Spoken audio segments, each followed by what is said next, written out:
بچوں کی بدتمیزی سے تنگ مائیں خزانے کی چابی سنبھال لیں۔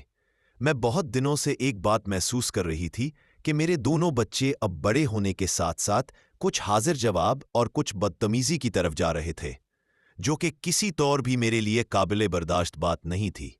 میں نے دن رات ان کی طرف خصوصی توجہ دینی شروع کر دی۔ گھر سے باہر کے ماحول پر پابندی، گھر میں دوستوں کی آمد پر پابندی، ٹی وی میڈیا پر پابندی، سارا فارغ وقت بچوں کی طرف توجہ، ان کے ساتھ کھیل گود کے ذریعے تعلیم و تربیت کرنا شروع کی۔ پھر بھی دل کو تسلی نہیں ہوئی۔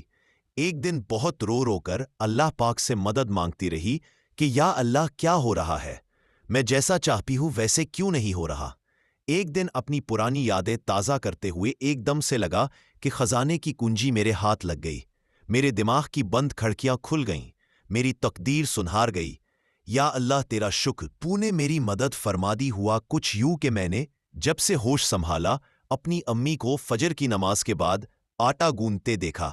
وہ ساتھ ساتھ درود شریف پڑھتی، ساتھ آٹا گوندتی، پھر دوپہر کے لیے سالن بنانا ہوتا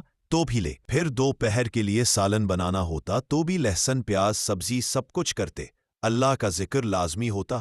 اور امی یہی کہا کرتے ہیں کہ میں یہ سب اس لیے کرتی ہوں کہ کھانے میں برکت رہے، اس کی بدولت میری اولاد کو اللہ اپنے حفظ و امان میں رکھے، اس کے من میں جانے والا نوالا بھی ذکر اللہ سے بھرپور ہو۔ اور مجھے فخر ہے کہ میرے سارے بچے اچھائی کی طرف ہیں، کوئی برائی میرے گھر نہیں آتی۔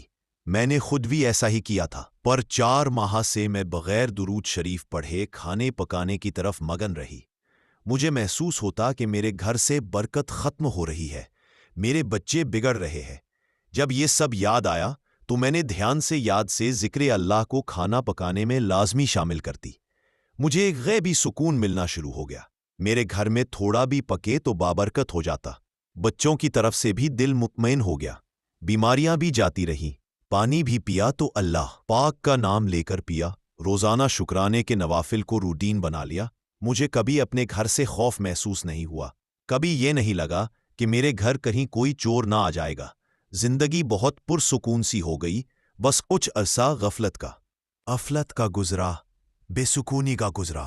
اللہ پاک نے تھام لیا۔